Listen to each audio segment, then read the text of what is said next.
Nyaga chi keo chi tek darun kati go chi goy ga ban ka ji hokus wai rei te kana balyang ni jin jao ba chi goy ga ban ka ji hokus wai Nyaga chi keo chi tek darun kati go chi goy ga ban ka ji hokus wai rei te kana balyang ni jin jao ba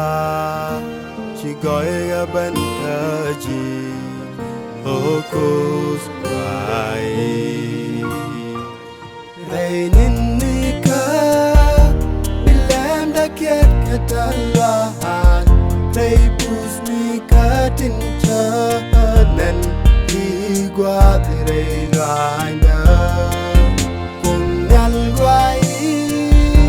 da jin tek rei da kun nyal la jin kus da igwa rei randa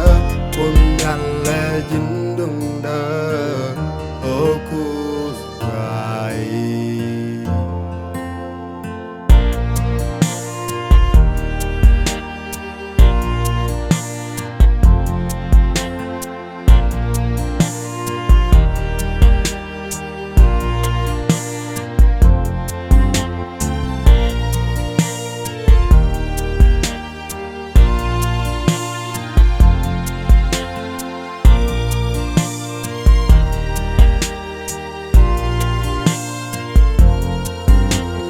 Chi tas loat chi tek darong kati go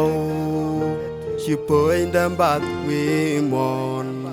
hokus wai cha kam goi ku chi nam da tiang kam wai du anok du chang rei da hokus wai Lara chi tas loat chi tek darong kati go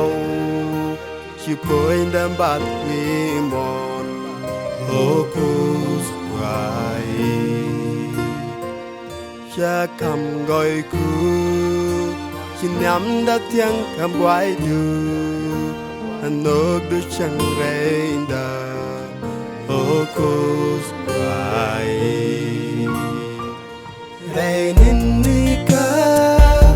bilam da kiat katalahan rei pus ni ka tin cha nen igwa rei randa kun nyal wai a jin tek rei da